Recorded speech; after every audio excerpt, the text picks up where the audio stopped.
العالمين والصلاة والسلام على المبعوث رحمة للعالمين نبينا محمد وعلى آله وصحبه ومن تبعهم بإحسان إلى يوم الدين. أما بعد. Alhamdulillah, kita masih melanjutkan pelajaran kita masih dalam baca Matan Umdatul Ahkam karya Al-Imam Abdul Ghani Al-Maqdisi rahimahullahu ta'ala. Masih dalam babul ibadat, pembahasan tentang ibadah, masih dalam kitabus salah. Dan alhamdulillah kemarin kita telah menyelesaikan bab tentang apa yang terakhir kemarin, al-imamah ya, babul imamah. Taib. Dan sekarang insyaallah ta'ala kita akan masuk ke dalam bab yang baru, bab sifat salatin Nabi alaihi salatu wassalam. Bab tentang sifat salat Nabi alaihi salatu wassalam. Dan ini adalah bab yang luas dan mungkin termasuk yang paling luasnya di dalam kitabus shalah. Karena hadits-hadits yang diriwayatkan dalam bab ini juga sangat banyak. Dan juga bab ini mengandung masalah yang banyak. Sebagaimana kita tahu namanya salat, dia terdiri dari beberapa bagian.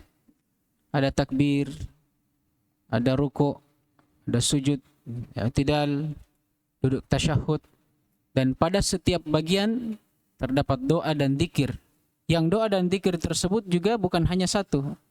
Kadang ada doa dan dzikir diriwayatkan dalam banyak riwayat dan dalam versi yang berbeda-beda.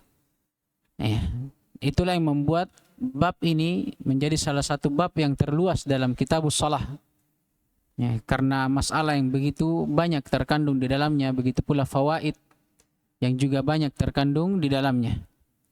Nah, dan subhanallah, Allah subhanahu wa ta'ala menurunkan syariatnya, menurunkan perintah berupa ibadah dan amaliyah. Tidak dengan begitu saja, namun Allah subhanahu wa ta'ala menjelaskan dari hal-hal tersebut melalui nabinya alaihi salatu wassalam. Dan menjadikan nabinya Muhammad alaihi salatu wassalam sebagai contoh dan uswatun hasanah yang terbaik di dalam menjelaskan hal tersebut. Allah subhanahu wa ta'ala berfirman, wa nazzalna alaikal kitaba litubayyina linnas ma nuzzila ilaihim. Dan kata Allah, dan sungguh kami telah turunkan kitab untuk wahai Muhammad. Untuk apa? Kata para ulama, kitab di sini yaitu sunnah. Untuk apa? Litubayyina linnas ma nuzzila ilaihim. Agar kiranya engkau menjelaskan kepada manusia apa yang telah diwajibkan atas mereka. Berupa ibadah, berupa muamalah yang terkandung di dalam Al-Quran. Makanya salah satu hal yang menafsirkan Al-Quran juga adalah hadits-hadits Nabi alaihi salatu wassalam.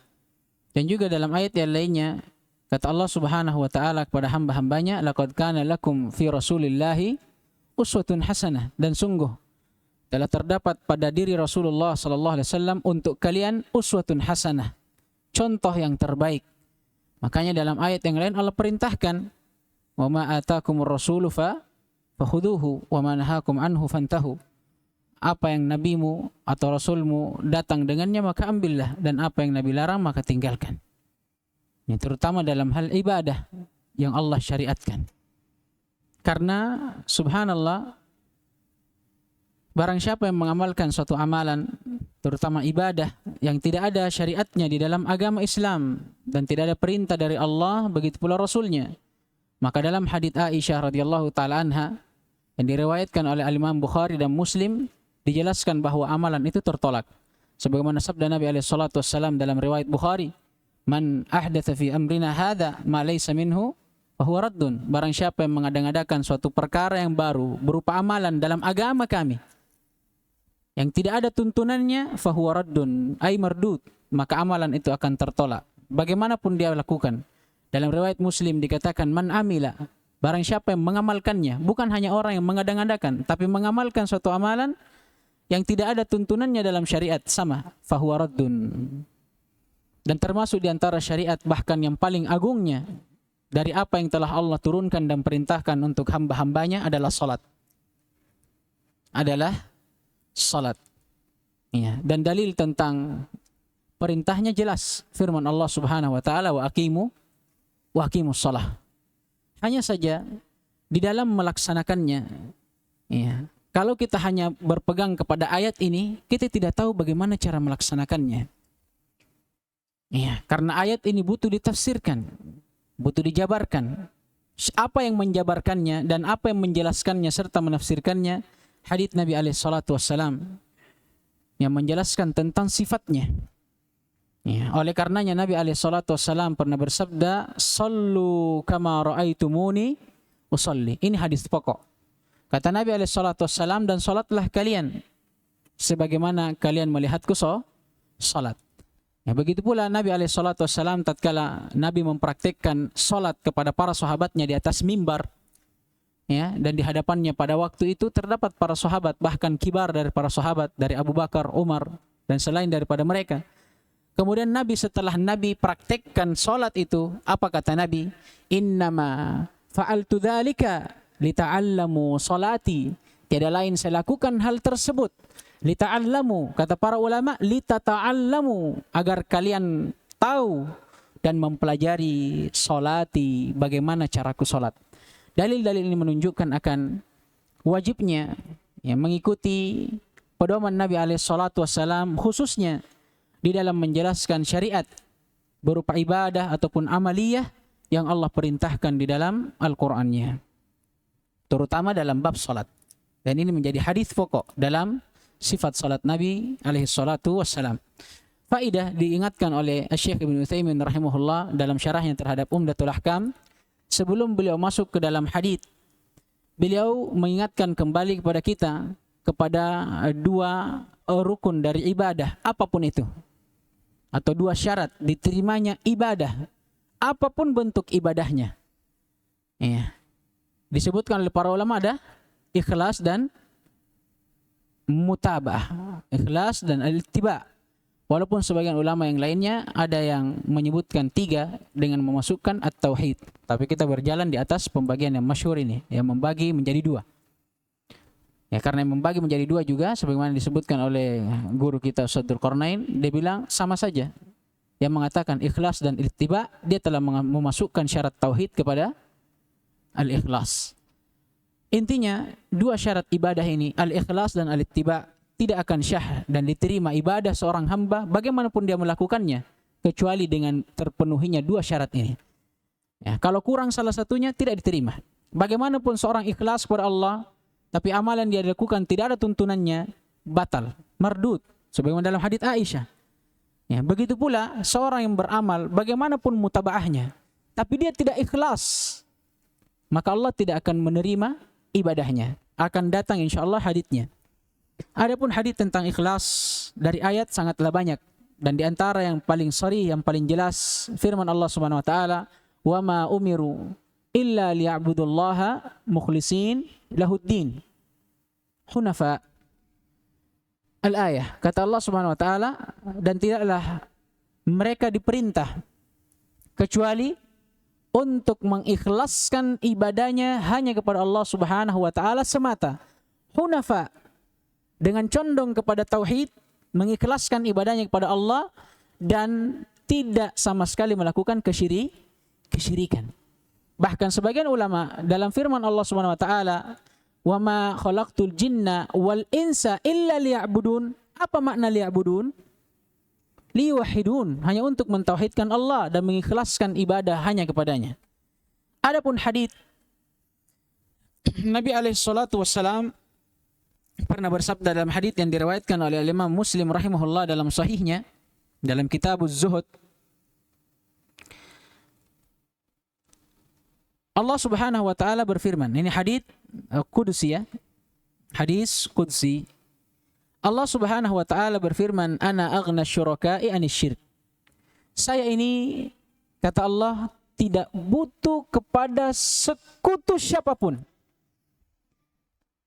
Maka kata Allah, "Man amila amalan," maka barang siapa yang mengamalkan suatu amalan, asyraka fihi ma'iya ghairi, namun dia beramal dengan menyekutukanku di dalam amalannya dengan selain dariku.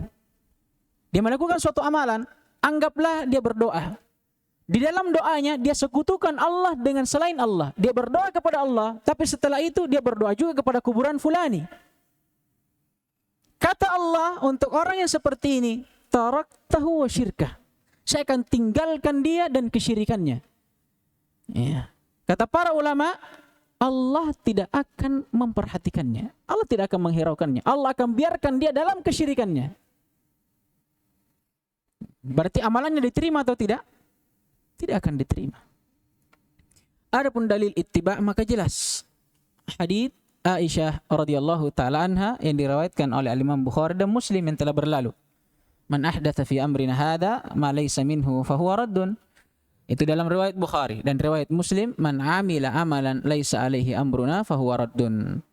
Dan disebutkannya dua riwayat ini sebagaimana yang telah berlalu dalam Arba'in An-Nawawiyah, ini untuk mencakup dua orang atau dua jenis manusia dalam bid'ah, yang membuatnya dan mengada-ngadakannya dan juga yang mengikutinya.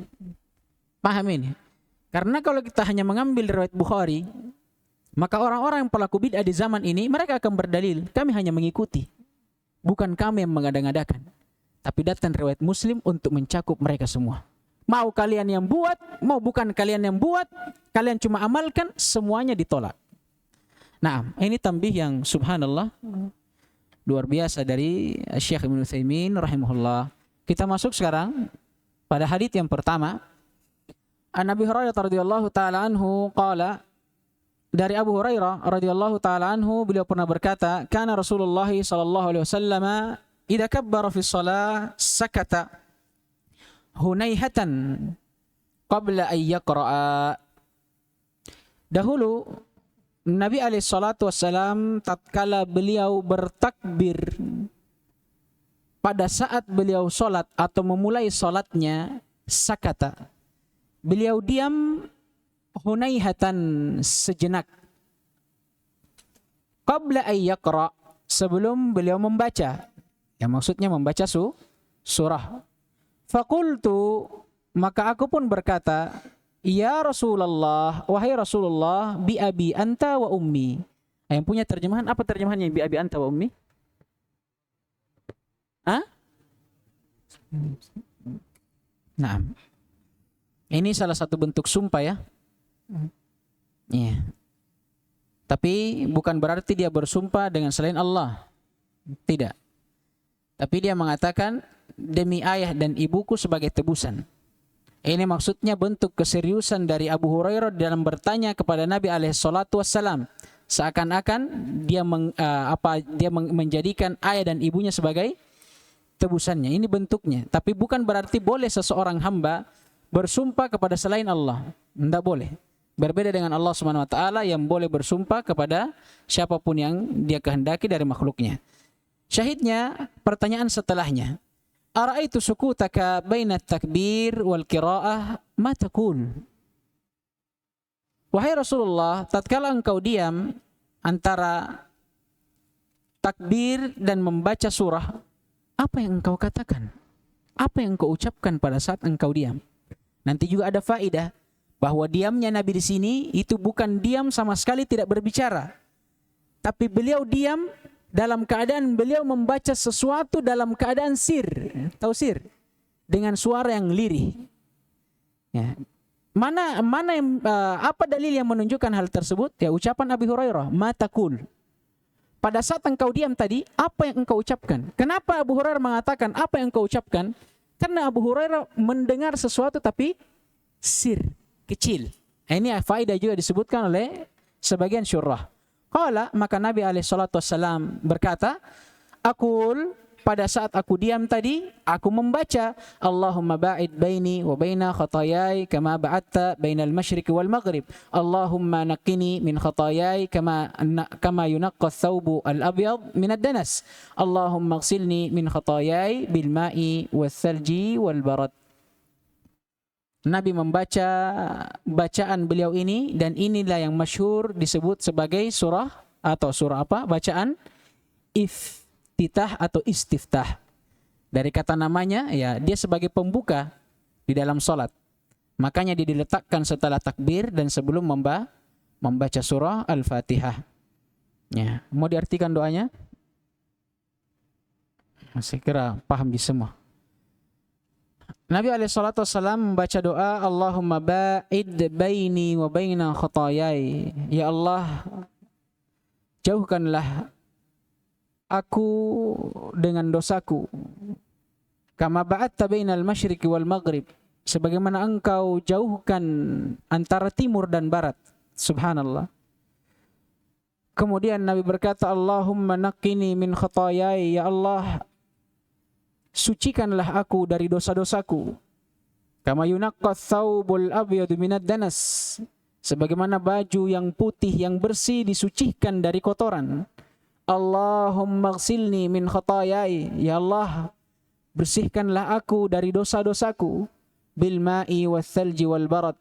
Dengan air salju dan barat. Apa barat ini? Hah? Apa?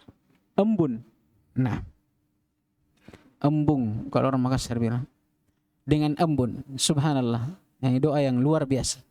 Hadits ini ikhwas sekalian, beliau buka dengannya, ya, sebagaimana dengan apa yang terkandung di dalamnya. Karena hadits ini mengandung tentang pembahasan disyariatkannya doa istiftah. Ya, sebagaimana namanya tadi dikatakan istiftah karena dia pembuka dari salat. Ya, dan hukum istiftah ini, ya, disebutkan oleh para ulama mustahabbah, sunnah, ya, mustahabbah atau sunnah. Nah, dan perlu diperhatikan, disebutkan oleh para syurah bahwa doa istiftah itu ada banyak bentuknya.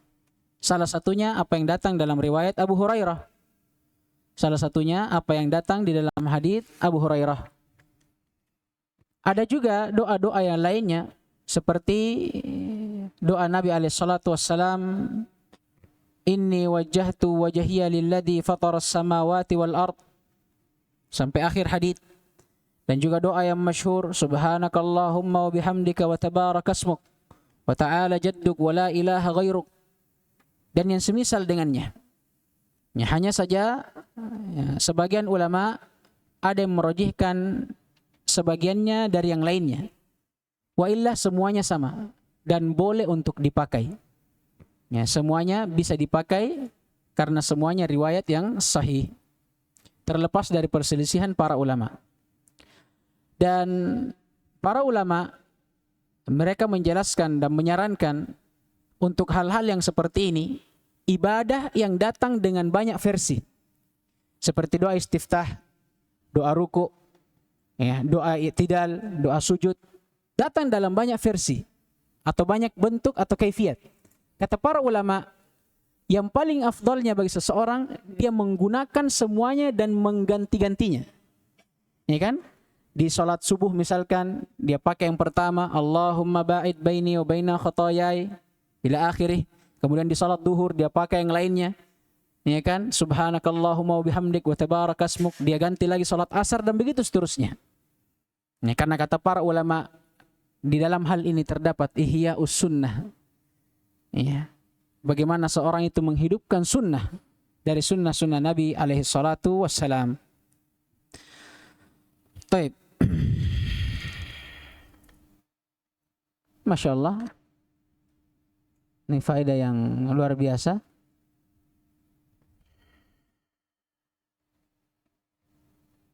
Dan juga terdapat faedah bahwa doa istiftah itu dibaca dengan sir, ya.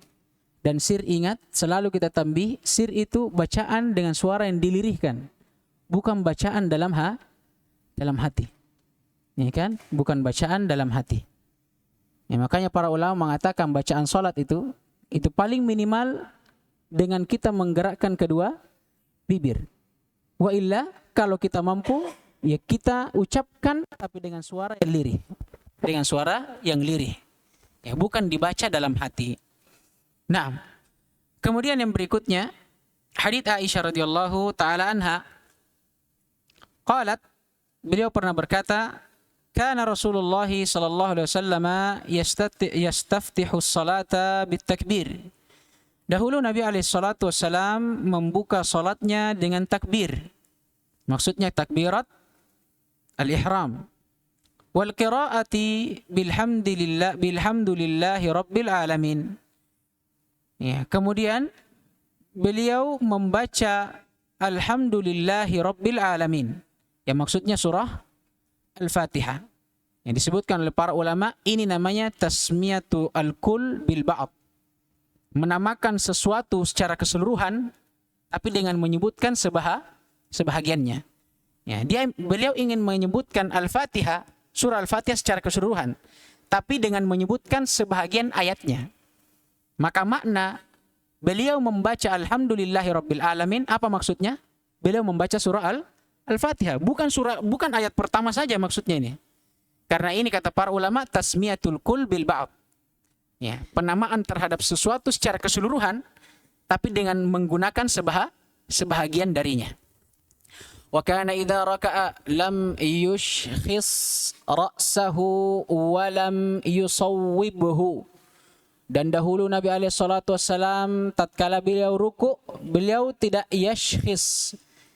Ya, yashkhis itu mengangkat ra'sahu, kepalanya, maksudnya tidak meninggikannya, walam yusawwibhu, tidak pula merendahkannya, walakin baina dzalika, akan tetapi beliau menjadikan kepalanya antara keduanya, maksudnya di antara naik dan turun, berarti di tengah-tengah. Wa kana idza rafa'a ra'sahu minar ruku' lam yasjud hatta yastawiya qa'iman. Dan pada saat beliau bangkit dari rukuknya, beliau tidak sujud langsung. Ya, kecuali sampai beliau berdiri secara sempurna. Yastawiya qa'iman, ay yastatim. Wa kana idza rafa'a ra'sahu minas sajdati lam yasjud hatta yastawiya qa'idan. Dan juga tatkala beliau mengangkat kepalanya dari sujud, beliau tidak sujud yang kedua kali, maksudnya sujud kedua, kan dua sujud. Tatkala beliau mengangkat kepalanya dari sujud pertama, beliau tidak langsung sujud yang kedua. Ya kan? Nah, sampai beliau sempurna duduk. Nah, di sini juga terdapat nanti dalil tumakninah. Ya. Kemudian kata beliau, wa kana yaqulu fi kulli raka'ataini at-tahiyyah. Dan dahulu Nabi SAW setiap 2 rakaat beliau membaca at-tahiyyah. Ya, at-tahiyyatu lillah, ya, wassalawatu wattayyibat. Ini doa tahiyat namanya.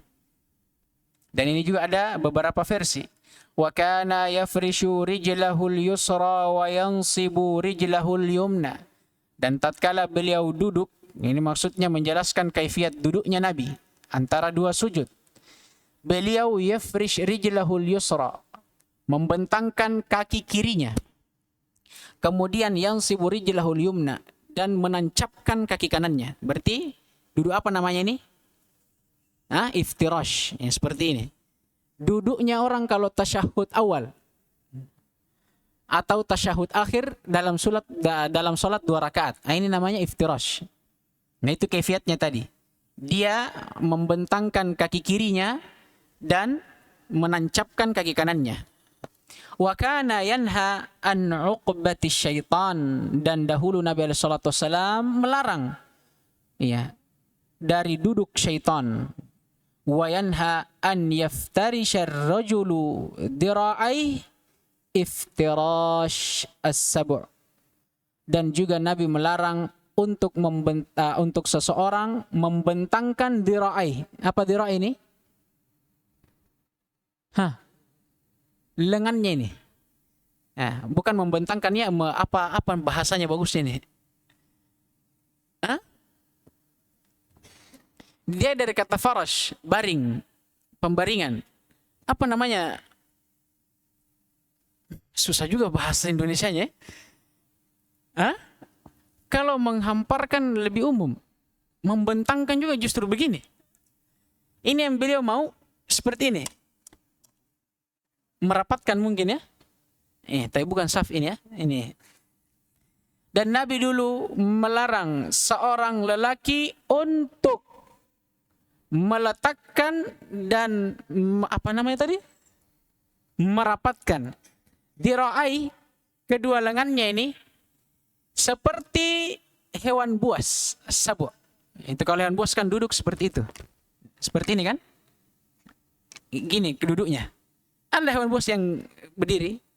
Enggak. Atau duduk setengah? Tidak ada. Dia merapatkan dia seperti ini. Coba lihat hewan yang sering menggonggong itu. Ya, antum sebut namanya sendiri. Dia kalau duduk bagaimana? Rapat tidak kaki depannya ini. Saya bilang kaki depan ya. Karena kayaknya tidak ada orang bilang tangan itu. Rapat tidak di tanah. Rapat. Itu yang dilarang. Wa kana yakhtimu sholata bitaslim. Dan Nabi dahulu menutup sholatnya dengan salam. Hadits Aisyah ini termasuk hadits pokok juga di dalam sifat salat Nabi alaihissalam. Karena hadits Aisyah ini lengkap. Ya, hampir bisa dikatakan lengkap membahas tentang tata cara salat Nabi alaihissalam. Mulai dari takbir sampai taslim. Ya, mulai dari takbir sampai taslim. Nah, dan hampir semua dari urutan yang disebutkan di sini hukumnya wajib. Kecuali di beberapa tempat yang diperselisihkan akan kewajibannya. Seperti pada tasyahud, ini diperselisihkan akan hukumnya. Wa illa asalnya semuanya ini wajib hukumnya. Nah, kecuali nanti seperti membaca surah baca surah Al-Fatihah apa hukumnya? Rukun. Ya, walaupun para ulama juga berselisih di dalamnya. Nah, jadi dimulai dari takbiratul ihram. Dimulai dari takbirat al-ihram. Dan ini hukumnya wajib. Ya, hukumnya wajib. Kemudian disusul dengan membaca surah Al-Fatihah. Dan dalam hadits ini sebagian ulama ada yang berdalilkan akan tidak wajibnya membaca basmalah. Tidak membaca sama sekali. Ya. Adapun riwayat yang mengatakan membacanya dengan sir itu terdapat dalam riwayat yang lain.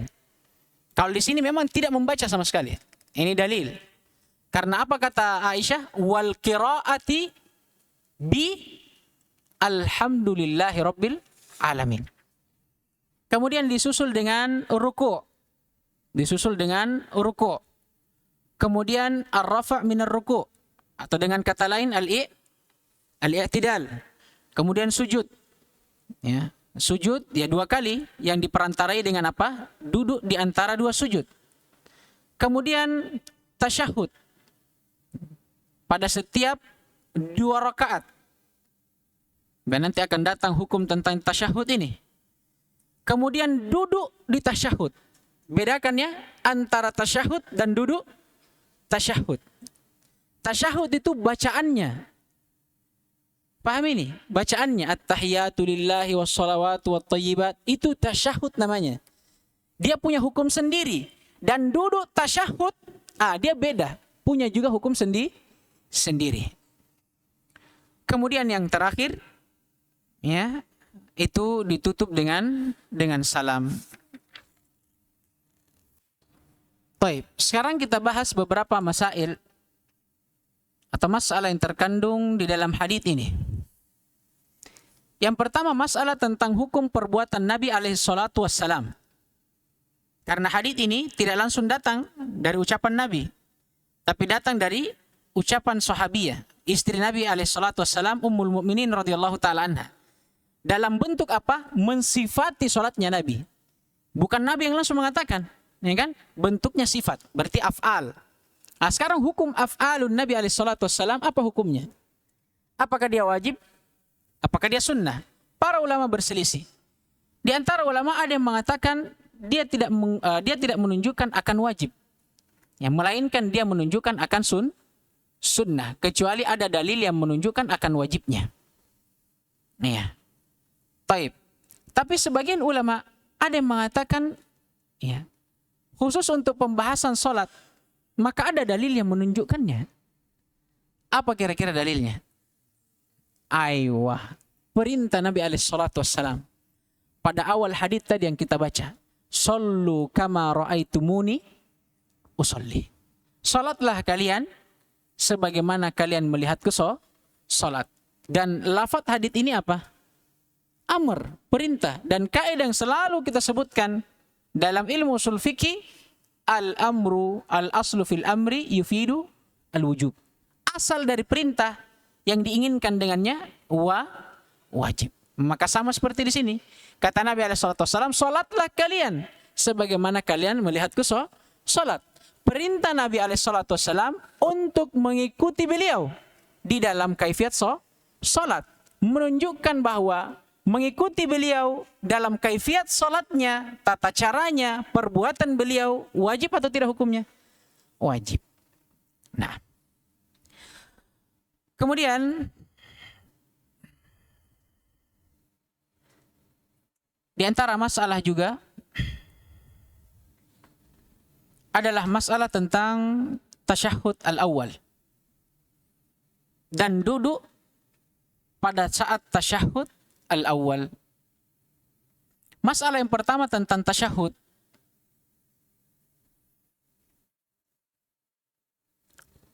Maka Imam Ahmad rahimahullah dan para ulama yang mengikutinya, di antaranya ada Al-Laits bin Sa'ad, Ishaq, Daud, Abu Thawr, dan Imam Syafi'i, pada salah satu riwayatnya beliau berpendapat akan wajibnya. Beliau berpendapat akan wajibnya.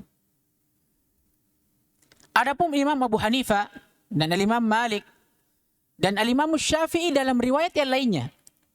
Jadi Imam Syafi'i punya dua pendapat. Pendapat yang pertama, beliau berpendapat tasyahud awal wajib. Pendapat yang kedua, mereka mengatakan itu sunnah. Ya, pendapat yang kedua, mereka mengatakan itu sunnah. Taib. Adapun tarjihnya dan dalilnya, ini sangat banyak dan sangat luas. Yang mau merujuk, ya silahkan rujuk ke dalam kitab ini, Taisir Al-Allam, karya Syekh Al-Bassam, salah seorang ulama dari Yaman. Sangat luas. Kalau kita bahas di sini, tidak cukup waktu. Luas sekali. Yang punya buku ini pasti dia tahu. Luas sekali pembahasannya. Nah, kemudian setelah itu, mereka berselisih lagi dalam kaifiat duduknya. Tadi kan perselisihannya pada apa? Tasyahudnya itu, bacaannya. Wajib atau sunnah? Ya. Sebagian mengatakan wajib, sebagian mengatakan sunnah. Perbedaannya nanti pada hukum meninggalkannya. Kalau sunnah, ada orang lupa tasyahud awal. Apa hukumnya? Wajib tidak sujud sahwi? Enggak. Tapi kalau dia wajib, kemudian orang lupa, wajib tidak dia sujud? Wajib. Itu bedanya. Kemudian, sekarang para ulama berselisih lagi pada kaifiat duduknya. Bagaimana duduknya orang dalam tasyahud al-awwal? Ya kan tidak mungkin antum bilang wajib tasyahudnya baru antum sambil berdiri. Kan tidak mungkin, pasti duduk. Sekarang ulama berselisih cara duduknya itu bagaimana? Ya. Sekarang orang-orang Hanafiyah, mereka berpendapat tentang iftirash, bahwa duduk di antara duduk tasyahud awal itu dengan iftirash. Bahkan kata orang-orang Hanafiyah, iftirash ini pada setiap model duduk. Mau tasyahud awal, tasyahud akhir, antara dua sujud, mereka mengatakan iftirash. Yang tadi itu, duduk di atas kaki kiri dan menancapkan kaki kanan. Ini orang-orang Hanafiyah. Adapun orang-orang Malikiyah, maka mereka berada di kutub yang lainnya, berseberangan dengan orang Hanafiyah. Mereka mengatakan wajib tawarru pada setiap keadaan. Lawannya, kalau Hanafiyah tadi, iftirash pada setiap keadaan. Mau duduknya di antara dua sujud, atau tasyahud awal, atau akhir. Semua iftirash. Kalau Malikiyah lawannya, pada setiap keadaan wajib tawarru. Makanya jangan heran, jangan sampai antum lihat. Karena saya pernah, tetangga saya itu sholatnya begitu. Duduk apapun pakai tasyahud akhir. Ya wallahu ta'ala alam, dia duduk begitu karena berudzur atau bagaimana. Awalnya saya mau salahkan, saya mau tegur. Tapi saya tahan karena jangan sampai ada pendapat yang lain. Dan betul. Ternyata orang-orang Malikiyah berpendapat akan itu. Bolehnya apa? Tawarru' pada setiap keadaan. Adapun Al-Imam Syafi'i atau orang-orang Syafi'iyah dan orang-orang Hanabilah, maka mereka berbeda dengan orang-orang Hanabilah, orang-orang Hanafiyah dan Malikiyah. Orang-orang Syafi'iyah mereka mengatakan iftirash pada tasyahud awal. Adapun pada tasyahud akhir tetap tawarru. Adapun Al-Imam Ahmad maka sama dengan Al-Imam Syafi'i. Iftirash di awal dan tawarru di akhir. Bedanya apa? Kalau Al-Imam Syafi'i tawarru'nya mau dia sholat 2 rakaat atau lebih dari 2 rakaat wajib tawarru di akhir. Tapi kalau Imam Ahmad dia bedakan.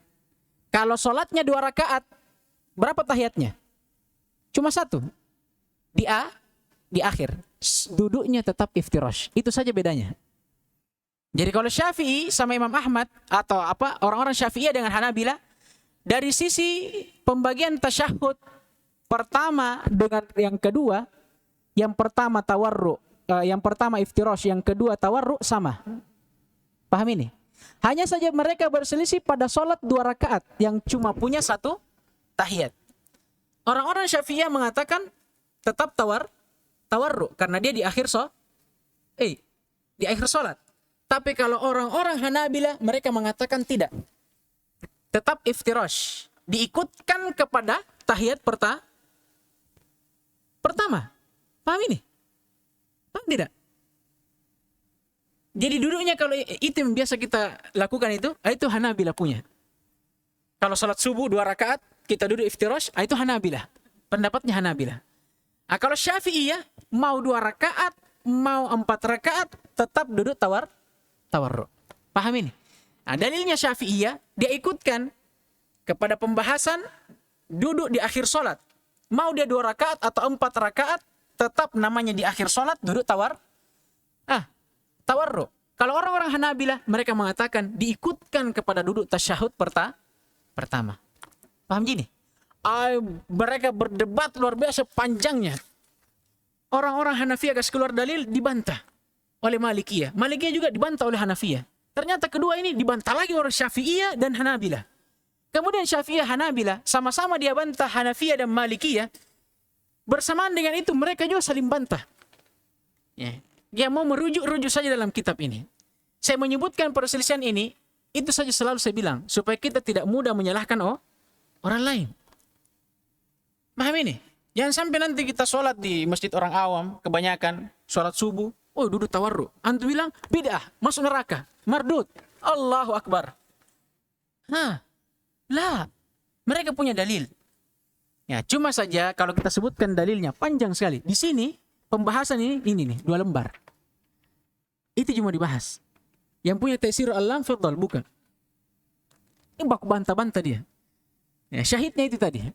Mereka berselisih 4 pendapat dan mereka semua punya dalil. Orang-orang Hanafiyah punya dalil, orang-orang Malikiyah punya dalil, begitu pula Syafi'iyah dan Hanabilah. Adapun tarjihnya, antum bisa lihat setelah antum baca dalilnya. Wa illa sebenarnya ini syahid haditsnya Aisyah menjelaskan bagaimana salatnya Nabi alaihi salatu wassalam. Adapun masail dan ikhtilaf di dalamnya itu nanti. Tapi kenapa saya sebutkan sekarang? Itu tadi fungsinya supaya antum tidak gampang salahkan orang lain. Antum cukup tahu ini bahwa ternyata ada juga madhab yang membolehkan itu. Terlepas dari apakah dalil yang dia pakai dhaif atau sahih itu nanti, bukan masalah kita sekarang. Paham gini? Sampai di situ insyaallah karena jam juga sudah lewat. Dan hadits yang Aisyah memang ini hadits yang panjang dan mengandung banyak permasalahan di dalamnya. Insyaallah taala kalau ada waktu kita simpulkan di pertemuan berikutnya beberapa masail yang penting sekaligus dengan tarjihnya. Naktafi bihadzal qadar. Subhanakallahumma bihamdik asyhadu an la ilaha illa anta astaghfiruka wa atubu ilaik. Waffaqallahu al-jami' lima yuhibbuhu wa yardah.